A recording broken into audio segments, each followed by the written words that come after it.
کہ حضور غوث اعظم سیدنا عبد القادر جیلانی رحمۃ اللہ علیہ آپ ماہ رمضان المبارک یکم رمضان اور آپ کی ولادت کا بڑا خوبصورت واقعہ ہے جو کتابوں میں درج ہے اور غیر مسلک کی کتابوں میں موجود ہے. کوئی بندہ اعتراض نہ کرے جی آپ غوث پاک کا یہ واقعہ بیان کر رہے ہیں, ان کو ہر مسلک نے اس واقعہ کو لکھا کہ یہ تو کچھ لوگوں نے حسد کرتے تھے سارے. آج بھی یہ پاکستان میں چل رہا ہے, ہر وہ بندہ جو اللہ اور اس کے رسول کے راستے پر چلاتے اسے حسد چل رہا ہے. اللہ کرے اگر یہ ختم ہو جائے تو آج بھی اللہ کے ولی پیدا ہو سکتے ہیں. ولی تب یعنی دنیا میں ولایت تب نہیں آتی جب یہ لوگ اولیاء اللہ کے خلاف رہتے ہیں.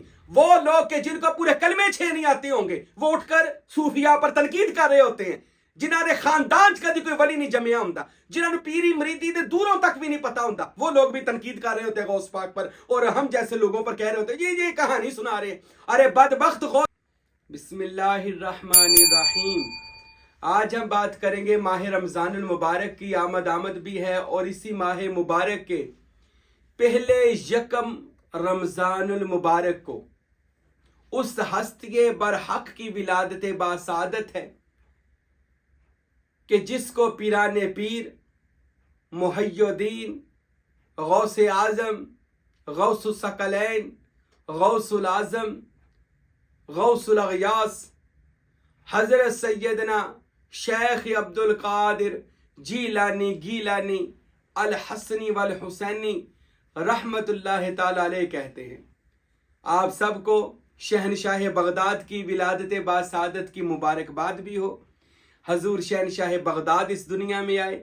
شہنشاہ بغداد وہ ہستی ہے کہ جیسے رسالت ماب نبی کریم حضرت محمد مصطفیٰ صلی اللہ علیہ وسلم کو اللہ پاک نے نبیوں کی سرداری عطا فرمائی, اسی طرح جو ولایت ہے اس کی سرداری اللہ پاک نے حضرت سید عبد القادر جیلانی کو عطا فرمائی.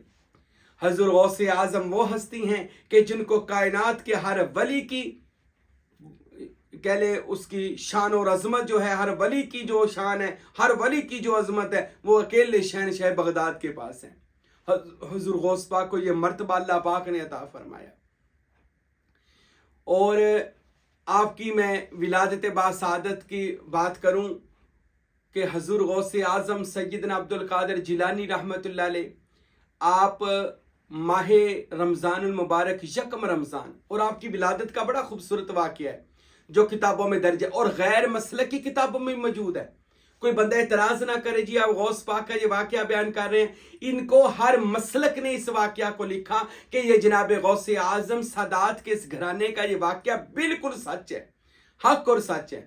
حضور غوث اعظم رحمت اللہ علیہ کی کتابوں میں یہ واقعہ ملتا ہے کہ آپ حضرت سادات کا گھرانہ ہے اور جناب غوث اعظم سید عبد القادر جیلانی رحمت اللہ علیہ کی ولادت باسعادت تھی یکم رمضان المبارک. تو وہ اس طرح ہوا کہ جب پہلا روزے کا پتہ نہیں چل رہا تھا, اس دن آسمان ابر آلود تھا, یعنی بادل تھے آسمان پر, یہ پتہ نہیں چل رہا تھا کہ چاند نکلا اور نظر آیا ہے کہ نہیں نظر آیا.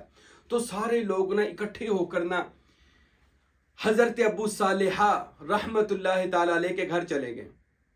حضرت ابو صالحہ جنگی رحمت اللہ علیہ کے گھر یہ کون ہے میں پھر بتا دوں, یہ امام حسن حسین پاک علیہ السلام کی اولاد پاک ہے.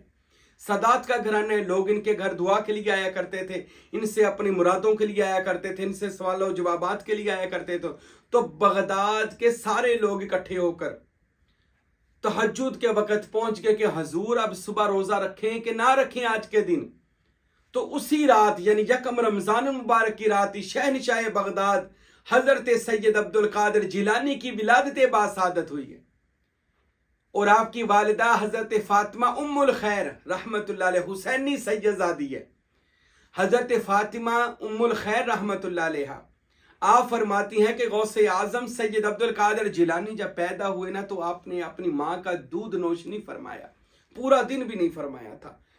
تو حضرت جب لوگ پوچھنے آئے کہ اب حضرت ابو صالحہ جنگی رحمت اللہ علیہ سوچ نے آپ کے والد محترم کہ میں اب کیا بتاؤں, چاند تو نظر نہیں آیا تو روزہ ہے یا نہیں ہے. تو حضرت فاطمہ ام الخیر آپ غوث اعظم کی والدہ نے پردے سے ارشاد فرمایا, پیغام بھیجا کہ آج روزہ ہی ہے, ان کو روزہ رکھ لیں, کیونکہ شیخ عبد القادر جیلانی رحمت اللہ علیہ کی ولادت جب سے ہوئی ہے انہوں نے دودھ کو نوش نہیں فرمایا، تو لہٰذا میرا دل کہتا ہے آج روزہ ہے، اللہ کے ولی نے دنیا میں آتے ہی روزہ رکھا ہے۔ یہ ولایت کی یعنی یاد رکھیں، نبوت اور ولایت یہ نام کے فرق ہوتے ہیں، کام کا فرق نہیں ہوتا۔ یعنی نبوت تو پیارے نبی پر مکمل ہو گئی ہے، حضور خاتم النبیین ہے، لیکن وہ ڈیوٹی بعد میں مولا کائنات حضرت علی کے پاس مقام ولایت کی صورت میں آ گئی۔ اللہ پاک نبیوں کو معجزے دیتا ہے، ولیوں کو کرامات دیتا ہے۔ تو اسی طرح کوئی بھی ولی اللہ ایسا ہو ہی نہیں سکتا جو صاحب کرامت نہ ہو۔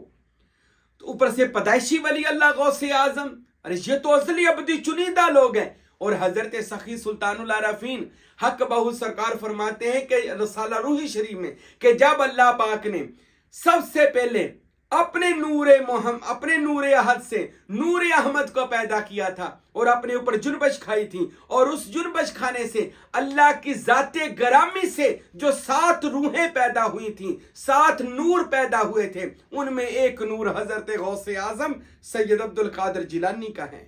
اللہ اکبر۔ حضرت غوث پاک رحمت اللہ علیہ تو وہ ہستی ہیں جو ازل والے دن اللہ کے نور سے پیدا ہوئی ہے، اور پھر سادات کے گھرانے شہر بغداد، پہلے وہ جیلان میں تھے، تو یہ غوث پاک رحمت اللہ علیہ کی ولادت با سعادت ہوئی۔ اور حضرت فاطمہ ام الخیر کہتی ہیں جب روزے کے افطار کا وقت ہوا یعنی مغرب کی اذان ہوئی، تب میرے بیٹے عبد القادر جیلانی رحمت اللہ علیہ نے دودھ نوش فرمایا۔ اللہ اکبر، یعنی روزے کو افطار کیا۔ یہ غوث پاک رحمت اللہ علیہ کی وہ کرامت ہے جس سے پورا بغداد کو پتا چل گیا کہ یہ دنیا میں آنے والا کوئی عام بچہ نہیں ہے، ایک وقت آئے گا یہ روئے زمین کے اولیاء پر حکومت کرے گا۔ اور جناب غوث اعظم سید عبد القادر جیلانی رحمت اللہ علیہ کی ولادت با سعادت یکم رمضان المبارک پہلا روزہ ضرور منائیے گا، ان کے لیے قرآن خوانی کیجیے گا، ان کے لیے درود و سلام پڑھیے گا، ان کی بارگاہ میں ہدیہ کیجیے گا، ان کے نام کی 11ویں شریف کا خوشی کیجیے گا، جو بھی خوشی ہو کہ میٹھا چیز بانٹنی ہے، جیسی بھی خوشی ہو آپ وہ کیجیے گا۔ اللہ کے نبی ہوں یا ولی ہوں، جب بندہ اس کی خوشی مناتا ہے تو اللہ پاک بھی خود خوش ہو جاتا ہے کہ یہ میرے پیارے کی دنیا میں آنے کی خوشی منا رہا ہے، تو اللہ تعالیٰ خوش ہو کر اس بندے کی حاجات کو پورا کر دیتا ہے۔ اور یہ دنیا میں آنے والی ہستی کوئی عام ہستی تو نہیں ہے، ارے یہ تو شہنشاہ بغداد ہے، شہنشاہ اولیاء ہے، ارے ان کا مرتبہ حضرت سخی سلطان العارفین سلطان باہو رحمت اللہ علیہ نے اور دیگر صوفیاء اولیاء نے ان کی کرامات کا ذکر کیا۔ آئیے میں آپ کو حضرت غوث پاک رحمت اللہ علیہ کی کرامت بیان کرتا ہوں۔ آپ کی کرامات غوثیہ میں یہ واقعہ نقل ہے کہ کچھ لوگوں نے جب غوث پاک رحمت اللہ علیہ جوان ہوئے اور مقام ارشاد پر بیٹھے، مقام ارشاد ہے یعنی کہ وہ پیری مریدی کے مقامات پر جب فائز ہوئے اور لوگوں کو دست بیعت شروع کیا، تو کچھ لوگوں نے حسد کرتے تھے سارے، آج بھی یہ پاکستان میں چل رہا ہے، ہر وہ بندہ جو اللہ اور اس کے رسول کے رستے پر چلاتے اسے حسد چل رہا ہے۔ اللہ کرے اگر یہ ختم ہو جائے تو آج بھی اللہ کے ولی پیدا ہو سکتے ہیں۔ ولی تب یعنی دنیا میں ولایت تب نہیں آتی جب یہ لوگ اولیاء اللہ کے خلاف رہتے ہیں۔ تو اگر آپ بھی کچھ لینا چاہتے ہیں تو میرے بھائیو یاد رکھیں، کسی پیارے اللہ کے پیارے محبوب بندے کا دامن پکڑ لیں۔ اللہ کی قسم ولی کا دامن پکڑنے والا بندہ ناکام نہیں رہتا، بے مراد نہیں رہتا، اللہ اس کو ضرور مراد پوری کر دیتا ہے۔ اچھا، بات کر رہے تھے شہنشاہ بغداد غوث اعظم رحمت اللہ علیہ، جن کا اصل نام سید عبد القادر جیلانی ہے اور آپ کا لقب غوث اعظم ہے، جو نبی کریم صلی اللہ علیہ وسلم نے ان کو مجلس محمدی میں بلا کر لقب عطا فرمایا غوث اعظم، یعنی اس زمانے میں پوری کائنات میں جو بھی فریادیں ہیں وہ غوث پاک رحمت اللہ علیہ پوری کرتے ہیں۔ اور یہ کوئی لفظ شرکیہ نہیں ہے، بعض لوگ کہتے ہیں یہ تو شرک کا لفظ ہے، فریاد سننے والا۔ اور میرے بھائی یاد رکھیے، اللہ تعالیٰ کسی کو دنیاوی مرتبے پر بھی بٹھا دیتا ہے، وہ دنیاوی مرتبے پر بھی لوگوں کی فریادیں سنتا ہے اور لوگوں کو مشکلیں آسان کر دیتا ہے۔ اسی طرح یہ تو پھر روحانی معاملہ ہے، جن کے پاس اللہ کی طاقت اور پاوریں موجود ہوتی ہیں، اگر ان کو غوث اعظم کہہ دیا تو کیا؟ وہ ایک بندہ مجھے کہہ رہا تھا پیر صاحب غوث اعظم کا مطلب ہے سب سے بڑا فریاد سننے والا، وہ تو اللہ ہوتا ہے، آپ غوث پاک کو کہہ رہے ہو؟ تو میں نے کہا وہ بندے خدا کا خوف کھا۔ اسی طرح تو پھر قائد اعظم کہنا بھی شرک ہے، سب سے بڑا قائد تو نبی کریم ہے، سب سے بڑا قائد تو اللہ ہے، رہنمائی کرنے والا قائد کے معنی ہے، تو قائد اعظم سب سے بڑا رہنمائی کرنے والا، تو پھر دن رات شرک کر رہا ہے۔ ارے یہ شرک نہیں ہوتا، یہ چیزیں اللہ تعالیٰ کسی کو مجاز میں یہ مقام دیتا ہے، پھر حقیقت میں بھی اس کو یہ مقام عطا کر دیتا ہے۔ کوئی مقامات ہوتے ہیں مجازی اور کوئی مقامات ہوتے ہیں عطائی۔ حقیقی وہ اللہ کے پاس ہے، مجازی بندے کے پاس ہے، عطائی ولیوں کے پاس ہے۔ اللہ جس کو چاہے عطا کر دے، وہ لوگوں کی فریادیں پوری کرتا ہے، کوئی بات نہیں۔ اللہ نے یہ مرتبہ اور مقام عطا فرمایا ہے۔ ہر نبی کیا کرتا تھا، جتنے پیغمبر آئے ان کے پاس لوگ آتے تھے، وہ دعا توجہ کرتے تھے، ان کی حاجت پوری ہو جاتی تھی۔ یہی کام شہنشاہ بغداد کرتے تھے، اس لیے ان کو غوث اعظم کہا جاتا ہے۔ تو یہ شرک ہرگز نہیں ہے، یاد رکھیں۔ اللہ کی عطا کی ہوئی وہ ایک سند ہے جسے غوث اعظم کہا جاتا ہے۔ اچھا، غوث پاک جب اپنے مقام مسند پر جلوہ فروز ہوئے، اب کچھ لوگوں نے جو حسد خور بندے تھے، انہوں نے کہا کہ آج اس اللہ کے ولی سے مذاق کرتے ہیں۔ تو انہوں نے ایک بندے کو سمجھایا کہ تجھے ہم کفن پہنائیں گے، اور کفن پہنا کر تجھے میت بنا کر چارپائی پر لٹا کر تجھے غوث پاک کے پاس لے جانا ہے، اور ہم نے جا کر کہنا ہے حضرت اس کا جنازہ پڑھا دیں۔ تو جب شیخ عبد القادر جیلانی جنازہ پڑھا دیں گے وہ بندے اس کو سمجھا رہے ہیں کہ تو نے اٹھ کر اپنی چارپائی سے تالیاں بجانی ہیں، اور ساتھ ہم مل کر اس ولی اللہ کا مذاق اڑائیں گے، معاذ اللہ۔ اب یہ حدیث قدسی ہے، میرے نبی نے ارشاد فرمایا کہ اللہ ارشاد فرماتے ہیں کہ جس نے میرے ولی سے دشمنی کی، میں اللہ اس کو اعلان جنگ کرتا ہوں۔ ولی سے دشمنی کرنے والا اللہ کے غضب میں آ جاتا ہے۔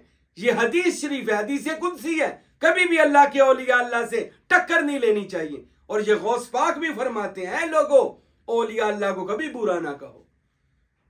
اگر آپ کا دل نہیں مانتا کسی کو تو چپ رہ جاؤ، پر برا نہ کہو۔ غوث پاک کہتے ہیں اولیاء اللہ کو کبھی برا نہ کہو۔ ارے وہ تو تمہیں کچھ نہیں کہیں گے، لیکن اللہ تمہیں نہیں چھوڑے گا، کیونکہ ان کا تعلق اللہ سے ہوتا ہے، ان کا مالک اللہ ہوتا ہے، ان کے دل کے اندر اللہ کی ذات سمائی ہوتی ہے۔ ارے ان کے پاس اس میں اللہ ذات ہوتا ہے۔ اور غوث پاک تو وہ ہیں جن کو ودیت میں 12 اماموں سے اور حسن مجتبی سے اس میں اللہ ذات ملا ہوا ہے۔ ارے غوث پاک تو وہ ہیں کہ جو اس میں بامسمہ اپنے خاندان سے اسم لیتے آ رہے ہیں، پدیشی اس میں اللہ ذات، ارے جن کو اللہ پاک نے اپنا نام اور اپنا اسم کی پاور جن کو دی ہوئی ہے۔ ارے غوث پاک کے پاس آ کے ان بندوں نے کہہ دیا یا حضرت اس کا جنازہ پڑھا دیں۔ غوث پاک فرمانے لگے میرے کول کیوں لے آئے جے، جاؤ کسی مولوی شولوی کو لے جاؤ، میں کی کرنا جنازہ پڑھا کے۔ وہ کہتے نہیں حضرت آپ نہیں پڑھانا ہے۔ غوث پاک کہتے یار مجھے کیوں اس کاموں میں ڈال رہے ہو، جاؤ کسی سے پڑھا لو جا کر۔ اور نہیں جی نہیں، وہ ضد کرنے لگے۔ ان میں ایک بندہ بڑا چلاک بن رہا تھا، جیسے ہمارے معاشرے کے اندر کوئی ڈوڑ شیار بھی ہوتے ہیں، وہ بہت آگے ہوتے ہیں اور بیڑا غرق وہی کرتے ہیں اور کرواتے ہیں باقی لوگوں کا بھی۔ اب وہ ڈوڑ شیار جو تھا بہت چلاکیاں کر رہا تھا، وہ آگے ہوا اور کہنے لگا یا غوث پاک پیران پیر، اس بندے کی آخری خواہش تھی، اس نے مجھے بتایا تھا کہ میری آخری خواہش ہے کہ میرا جنازہ شیخ عبد القادر جیلانی پڑھائیں۔ غوث پاک نے جب یہ سنا، اب اللہ کے ولی سے کیا پوشیدہ تھا، اللہ کے ولی تو دلوں کی حال اللہ کے حکم سے جانتے۔ غوث پاک ہنس پڑے، فرمایا اچھا اگر اس کی آخری خواہش ہے تو پھر پوری کر ہی دیتا ہوں۔ آخری خواہش ہے نا اس کا جنازہ، تو لو اس کی آخری خواہش ہی ہوگی۔ پھر حضرت نے وہ چارپائی وہ جو میت رکھی تھی، غوث پاک کہتے ہیں اور پھر جنازہ پڑھیں۔ اب کون؟ ولی ابن ولی، سید ابن سید، سلطان الفقراء، حضرت غوث اعظم سید عبد القادر جیلانی، پیران پیر، جو 24 گھنٹے رسول اللہ کی مجلس میں رہنے والا، فنا فی الرسول فنا فی اللہ ولی اللہ، اب کھڑے ہو گئے جنازہ پڑھانے کے لیے۔ اب غوث پاک کیا کہتے ہیں؟ اب شروع ہوا جنازہ، اللہم اغفر لی حینا و میتنا و شاہدنا و غائبنا و صغیرنا و کبیرنا و ذکرنا و انسانا۔ اب غوث پاک کہہ رہے ہیں اللہ اس میت کو بخش دے۔ اب اللہ کا ولی کہہ رہے اس میت کو بخش دے۔ اب غوث پاک خود ہی فرماتے ہیں کہ ولی اللہ اگر کچھ کہہ دینا آج، ابھی، نہیں تو آج نہیں تو کل، وہ بات پوری ہو کے رہتی ہے، کیونکہ ولی اللہ کی زبان نہیں ہوتی۔ غوث پاک فرماتے ہیں ولی اللہ کی زبان خدا کے امر کی قلم بن چکی ہوتی ہے، وہ زبان ہلاتے جاتے ہیں، فرشتے لوح محفوظ میں لکھتے جاتے ہیں۔ اب غوث پاک کہہ رہے ہیں اللہ اس میت کو بخش دے۔ اب جب حضرت نے جنازہ سلام پھیرا، اب دعا مانگی، تو وہ لوگ اس کو کہیں یار اٹھ کے تالیاں بجا۔ کوئی اس کا پاؤں ہلا رہا تھا، کوئی اس کا ہاتھ ہلا رہا تھا۔ ایک بندے نے ہٹایا اس کے چہرے سے، جب کفن ہٹایا تو دیکھا وہ سچ مچ مر گیا۔ وہ روئے، غوث پاک کے پاس ہے، کہنے لگے حضور یہ کیا بنا؟ حضور غوث پاک فرماتے جب تم خدا کے دوستوں سے مذاق کرو گے تو خدا اسی طرح کرے گا۔ اب یہ مر گیا، اب یہ زندہ نہیں ہوگا۔ حضور غوث پاک اس کو زندہ کر دیں، فرمایا نہیں زندہ ہوگا، اس کو عبد القادر جیلانی نے مارا ہے، شریعت کی لگام میرے منہ میں ہے۔ میں پھر بھی بات کر، سوشل میڈیا کا دور ہے نا، آج کل لوگ تنقید پہلے کرتے ہیں، کیونکہ میں نے دیکھا ہے سوشل میڈیا پر کیڑے مکوڑوں کو، وہ جن کو ایک زندگی میں کتاب نہیں آتی، وہ لوگ کہ جن کو پورے کلمے 6 نہیں آتے ہوں گے، وہ اٹھ کر صوفیاء پر تنقید کر رہے ہوتے ہیں، جنہاں نے خاندان کدی کوئی ولی نہیں جمیا ہوندا، جنہاں نے پیری مریدی دے دوروں تک بھی نہیں پتا ہوندا، وہ لوگ بھی تنقید کر رہے ہوتے ہیں غوث پاک پر، اور ہم جیسے لوگوں پر کہہ رہے ہوتے ہیں یہ کہانی سنا رہے ہیں۔ ارے بدبخت غوث پاک وہ ہستی ہے کہ غیر مسلک ابن تیمیہ، غیر مسلک، میں نام نہیں لینا چاہتا کس مسلک کا، وہ مولوی ملونٹا تھا، وہ کہتا ہے کہ جتنی غوث پاک کی کرامتیں میں نے لوگوں سے سن لی ہیں، میں غیر مذہب ہو کر بھی کہتا ہوں کہ غوث پاک سچا اللہ کا ولی ہے۔ ارے جس کی غیر بھی تعریف کرے اسے شیخ عبد القادر جیلانی کہتے ہیں۔ غوث پاک نے ایک جملہ کہا ہے جو تاریخ نے لکھ دیا، غوث پاک فرماتے قیامت کے دن سارے مردے اٹھ جائیں گے، یہ قیامت کے دن بھی نہیں اٹھے گا۔ اللہ اکبر، یہ ولی اللہ کی شان ہے جو جناب غوث پاک رحمت اللہ علیہ نے بیان کی۔ میرے بھائیوں، میرے دوستوں، اللہ کے ولیوں سے محبت کریں۔ اللہ کی قسم میں آخر پر آپ کو یہ بات بتا دوں، غوث پاک وہ ہستی ہے جو محبوبیت کے اس درجے پر، محبوبیت کہتے ہیں اللہ نے بندے کو، جو بندے تصور ذات کرتے ہیں، مرشد سے محبت کرتے ہیں، اللہ ان کو مراتب دیتا ہے، تو ان میں ایک محبوبیت کا درجہ آتا ہے۔ محبوبیت کا درجہ یہ ہوتا ہے کہ اللہ فرماتا ہے خدا بندے سے خود پوچھے بتا تیری رضا کیا ہے۔ اللہ پوچھ رہا ہوتا ہے تو جو چاہتا کری جا، تو دس کی چاہتا ہے۔ یہ بندے نہیں ہوئے یار میں اللہ کو مناؤں گا، اللہ اس کو منا رہا ہوتا ہے، اقبال کہتے ہیں۔ تو یہ محبوبیت کا درجہ، غوث پاک کہتے ہیں جب میں محبوبیت پہ کے درجے پر فائز ہوا نا تو اللہ نے مجھے یہ بشارت دی کہ عبد القادر جو آپ سے محبت کرے گا سچے دل کے ساتھ، صرف پیار کرے گا۔ غوث پاک فرماتے مجھے اللہ نے فرمایا جو تجھ سے محبت ہی کر لے گا میں اس کی بخشش فرما دوں گا، تیری محبت میں ایماندار دلوں میں داخل کروں گا۔ اور غوث پاک فرماتے ہیں اے لوگوں جو میرے قادری مرید ہیں، قیامت تک کے مرید ہیں، غوث اعظم فرماتے ہیں جو ہمارے نقش قدم پر چلتے ہیں، ہمارے جد حسن اور حسین کو ماننے والے ہیں اور ہماری تعلیمات پر عمل کرنے والے ہیں، غوث پاک فرماتے ہیں لوگوں یاد رکھو کل قیامت کا دن ہوگا، میں عبد القادر جیلانی جنت میں نہیں داخل ہوں گا جب تک میرے قادری مرید مجھ سے پہلے جنت میں داخل نہیں ہوں گے۔ اللہ اکبر، یہ محبوبیت کا درجہ ہے جو جناب غوث پاک کو اللہ نے عطا فرمایا۔ تو حضور غوث پاک رحمت اللہ علیہ، سلطان بہو میرے مرشد حق بہو شور کوٹ کے بادشاہ کہتے ہیں کہ قیامت تک کے لیے عالم لاہوت کے اندر غوث اعظم کی مسند لگائی گئی، جہاں پر غوث اعظم کو مقام فرما روا پر بٹھایا گیا۔ قیامت تک کے لیے اولیاء اللہ کا جو فرما روا ہے، مقام صدارت پر بیٹھے ہیں، وہ غوث پاک پیرانے پیر ہے۔ کوئی ولی نہیں بنتا، غوث نہیں بنتا، قطب نہیں بنتا، بدال نہیں بنتا جب تک چوتھے آسمان پر لاہوت کے مقام پر حضور غوث پاک اس کو مہر نہیں لگاتے۔ قیامت تک کے لیے فرما روائے کائنات حضرت غوث اعظم اللہ کے امور پر فائز غوث اعظم ہیں۔ اللہ ہم سب کو حضور غوث اعظم کی محبت اور عقیدت عطا فرمائے اور ان کے نقش قدم پر چلنے کی توفیق عطا فرمائے۔ وما علینا الا البلاغ المبین۔